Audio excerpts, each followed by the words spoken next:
Salut, ça fait longtemps, hein. Bienvenue sur French in Australia. Promis, j'ai pas mis cette chemise pour le film Barbie qui vient de sortir. C'est parti.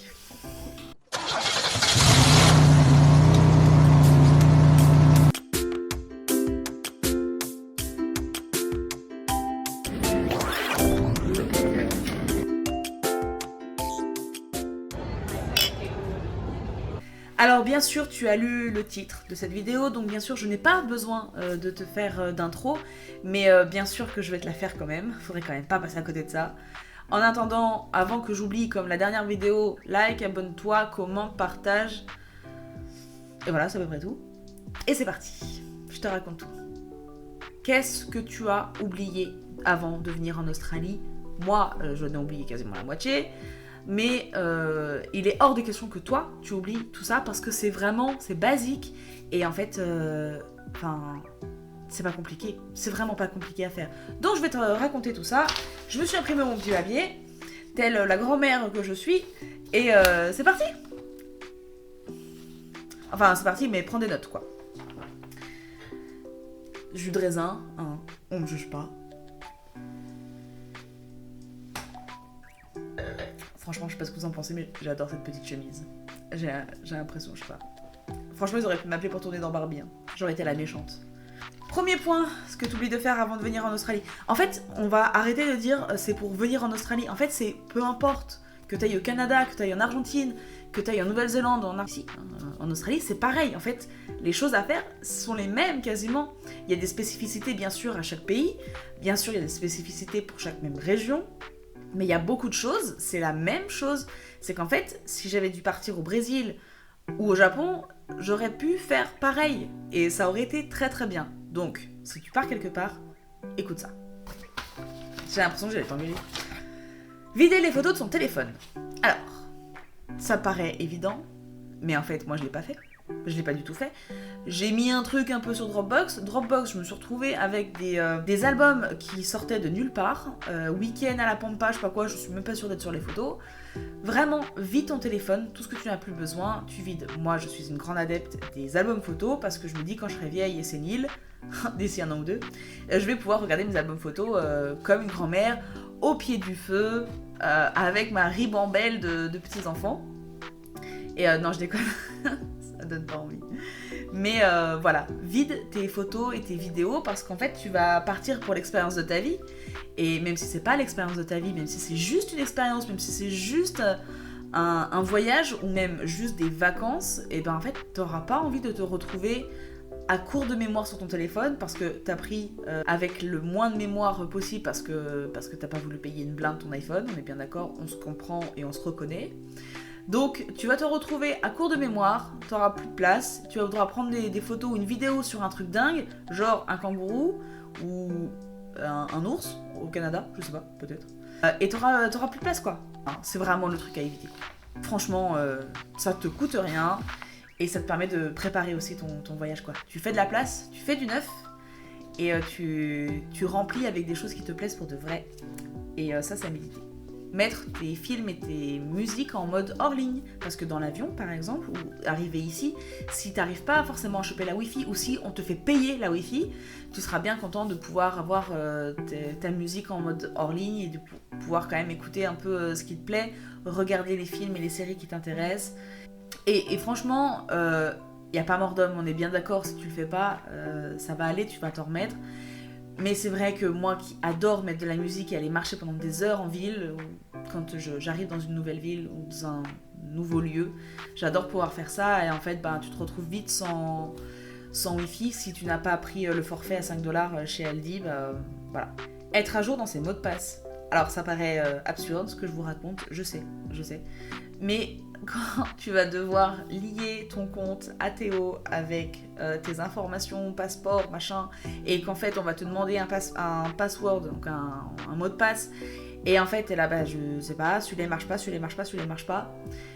C'est vrai que te dire de marquer tous tes mots de passe sur un papier, c'est peut-être pas la meilleure des idées, on est bien d'accord, mais essaye d'être un petit peu à jour, de changer les mots de passe tant que t'es full chez toi, t'as full internet, tu peux prendre le temps de faire les choses bien. Vraiment, tu vas gagner énormément de temps et énormément de temps de vie surtout et de zénitude parce que ça me fait péter les plombs mais à une vitesse c'est impressionnant. Donc vraiment fais-le, ça te coûte rien encore une fois. Petite pause parce que je parle quand même beaucoup. Une chose qui est intéressante à faire, c'est de faire la procuration sur tes comptes et les procurations de vote. On va pas parler de si c'est bien ou pas d'aller voter, parce que politique, j'ai déjà Facebook et franchement c'est suffisant, ça me sort par les yeux, je peux plus voir un truc politique sur Facebook, ça m'énerve. Et j'ai déjà des problèmes de colère, alors si on en rajoute, ça sera interminable. Donc fais procuration pour le vote de quelqu'un de confiance, bien sûr, toujours. Ça se fait, si ma mémoire est bonne, au commissariat de police ou à la gendarmerie, peut-être. Je vous donne des infos, puis en fait je suis même pas au courant.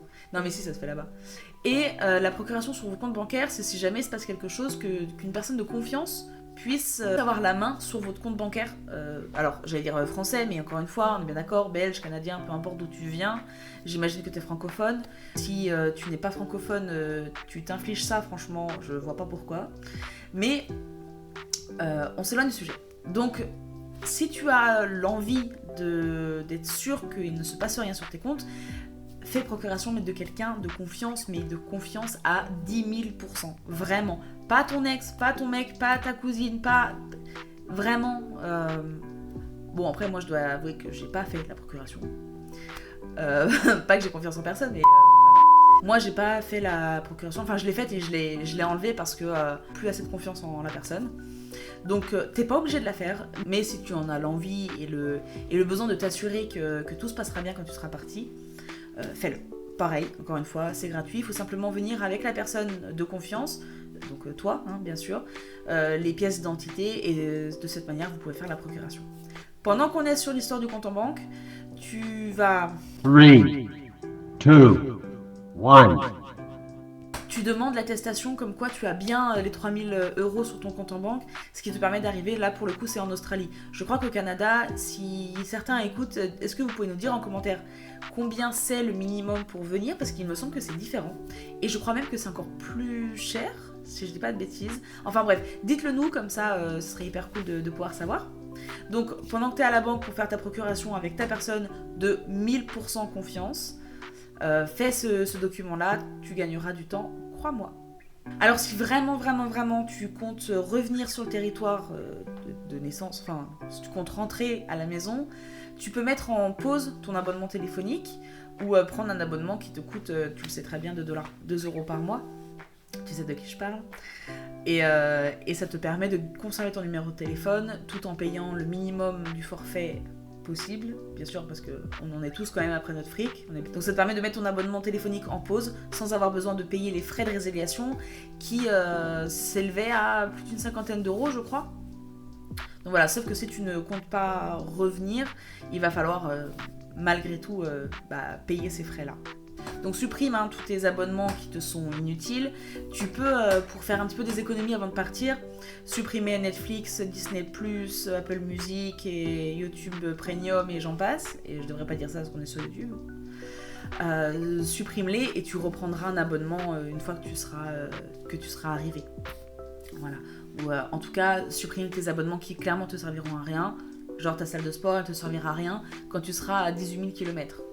Ça, c'était évident. C'était la partie un peu obvious. Si tu le peux, si tu as accès à tes soins de santé, en tout cas je te le souhaite, parce que c'est vraiment super, n'hésite pas à faire un check-up avant de partir, juste pour vérifier que tout aille bien.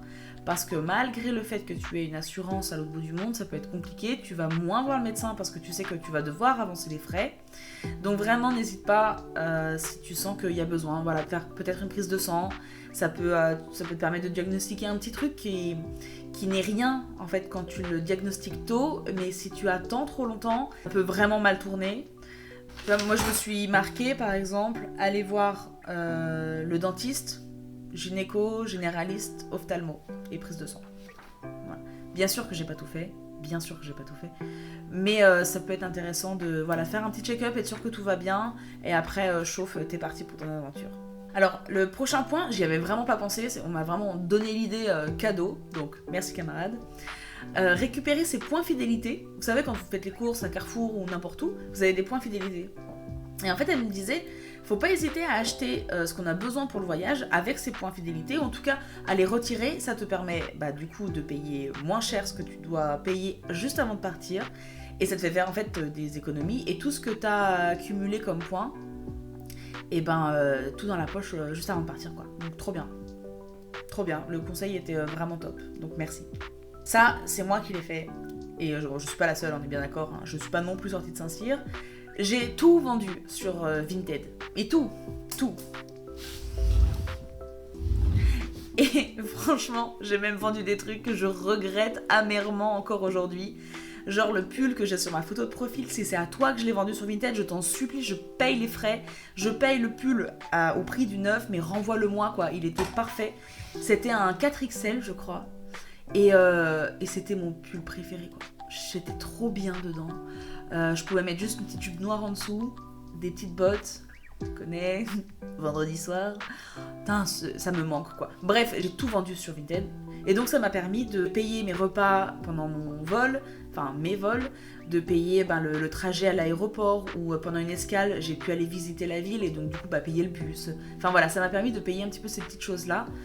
Et par contre, accroche-toi. Moi, je suis devenue une entreprise import-export dans les vêtements. Je me suis éclatée, vraiment je me suis éclatée. Ma cousine pour en témoigner, c'était trop bien. Mais par contre, quand tu vends un soutien-gorge à 1,50€ et qu'on te le négocie à genre 0, tu dis mais 1,50€ ça va, tu vois. Après, je veux bien descendre à 1€, mais à un moment donné, tu me le demandes gratuitement et en gros, t'as juste à payer les frais de port. Si j'avais pas besoin de fric, franchement, ouais, je l'aurais fait. Mais à des fois, c'est l'abus quoi. Avant tout, de toute façon, t'auras pas besoin de rien. Et de toute façon, même si tu rentres, même si tu reviens chez toi, en fait, tes goûts auront changé, sauf pour ce super pull, vraiment, je l'ai toujours de travers, mais tes goûts auront quand même changé, ton corps aura aussi changé, et ça, je sais de quoi je parle, parce que la bouffe, elle est aussi différente, parce que tu vas peut-être prendre quelques kilos, parce qu'en fait, c'est la manière que ton corps a de se protéger aussi de cet environnement qui est tout nouveau, où tu te mets un petit peu en danger par rapport à tes habitudes, à ta routine, ce qui n'est pas une mauvaise chose, bien sûr, mais voilà, tes goûts, ton corps aura changé, tout aura changé, et peut-être même que tu reviendras pas, du coup, vends, donne c'est bien, donner c'est très très bien, et moi j'ai donné du coup aussi pas mal de trucs, et voilà, c'était super. Et en fait ça fait du bien aussi de juste, tu te débarrasses, tu fais le vide, comme dans ton téléphone, tu fais le vide, et du nouveau dans ta vie, et ça te fera le plus grand bien dans tous les cas. Alors ça, je pense que tout le monde le fait, mais je trouve que c'est quand même important de le répéter. Trouve-toi une assurance santé, parce qu'on ne sait pas trop ce qui peut se passer. Fais ta demande de permis international aussi. Je l'attends encore. Ça fait des années maintenant. Donc, c'est pas grave. Si tu n'as pas pu la faire avant, tu peux la faire une fois arrivé ici. Et ensuite, dans tous les cas, je te conseille, tu payes 69$ et tu auras ton permis australien valable 1 an. Et c'est très très bien. Mais si tu peux faire ton permis international, c'est top. On parlait d'aller voir le médecin tout à l'heure. Alors, ce que j'aurais dû aussi peut-être raccoler à ce moment-là, c'est profites-en pour demander une ordonnance de tes lentilles sur 1 an et demi ou au moins 6 mois. Et pareil pour la pilule, pour celles qui prennent la pilule, d'avoir une ordonnance plus longue et du coup de pouvoir partir avec tout ce qu'il vous faut, parce que tu ne trouveras pas forcément l'équivalence dans un pays à l'autre bout du monde, ça c'est évident. Du coup, essaie de te préparer au maximum et les choses comme ça, essaie de les avoir. Parce que là, si moi je veux des lentilles, il faut que j'aille voir un médecin, que j'aille à Specsavers, donc la boutique de lunettes. Ils vont me faire payer encore 80$. Et faut une prescription et machin. Enfin, franchement, c'est chiant. Fais-le à l'avance si tu peux et c'est que mieux. Je crois que je l'ai déjà répété dans au moins 5 vidéos. Alors que j'insiste, je ne suis pas ta maman. Photocopie tes documents importants, imprime-les. Alors, photocopie imprimée, on est sur le même deal. Ou scanne-les et mets-les en sécurité sur une Dropbox ou sur ton adresse mail ou je sais pas. Ce qui est le plus safe pour toi, fais-le. Mais aie une copie. Et honnêtement, une copie papier, c'est même encore mieux. À l'aéroport, si tu casses ton téléphone 5 minutes avant, tu as tes documents en version papier, quoi. Vraiment, c'est hyper important. Tu peux gagner un peu du temps et faire ton CV australien, canadien, argentin, brésilien, tout ce que tu veux, néo-zélandais. Et si tu peux le faire en avance, fais-le. Si tu as besoin d'aide, moi je le fais et j'essaye de le faire pour pas cher. Vraiment pour pas cher. Donc voilà, n'hésite pas à demander. Parce que le CV australien, il est vraiment très très différent du CV français. On va te demander beaucoup plus de détails. Et donc du coup, on se passe un coup de téléphone. Comme ça, je peux avoir tes informations à toi. Parce que sinon, bah, je sais pas, je connais pas ta vie. Donc je pourrais pas faire ton CV au mieux. Parce qu'il faut vraiment, vraiment être extrêmement dans le détail. La mise en page, elle est différente. Il y a des règles à suivre qui sont extrêmement importantes. Donc voilà, vraiment n'hésite pas. Et le dernier point, ce serait prévenir les institutions que tu pars. Ça va être, moi je pense à la Sécu principalement, juste leur dire que voilà, pendant ton temps, tu ne seras pas sur le territoire. Ils peuvent te demander de rendre ta carte de sécurité sociale, ou pas, hein, ça dépend. Franchement, ça dépend des fois. Les impôts aussi, préviens-les. C'est important, sinon après ça va être compliqué. Moi je suis en train de me battre avec eux. Donc fais-le à l'avance, vraiment ça va t'épargner encore une fois beaucoup de colère, beaucoup de colère. Et peut-être même des larmes, peut-être même des cris. Et un McDo parce que tu seras tellement vénère que tu auras besoin de bouffer quoi. Ce sera pas manger, ce sera bouffer. Voilà, alors qu'est-ce que tu aurais pensé à faire avant de partir que tout le monde oublie? En commentaire, ce serait encore une fois hyper cool. Comme j'ai dit au début, je sais pas si je l'ai dit, mais en tout cas je te le répète, like, commente, tout ça. Ça envoie de la force, c'est gratuit et moi ça me motive aussi un petit peu quoi, c'est hyper sympa. Et je pourrais racheter des chemises comme ça à 6$, voilà. Donc vraiment n'hésite pas quoi, n'hésite pas. Si tu as envie que je fasse une vidéo particulière sur un sujet particulier ou quoi que ce soit, franchement dis-le moi, c'est avec plaisir quoi, vraiment. Voilà. J'ai mes amis ici qui me donnent des idées de vidéos et je trouve ça absolument génial. Quand on me dit oui machin, tu pourrais penser à faire une vidéo là-dessus et tout, et je suis là, j'ai déjà fait le script quoi. C'est trop bien.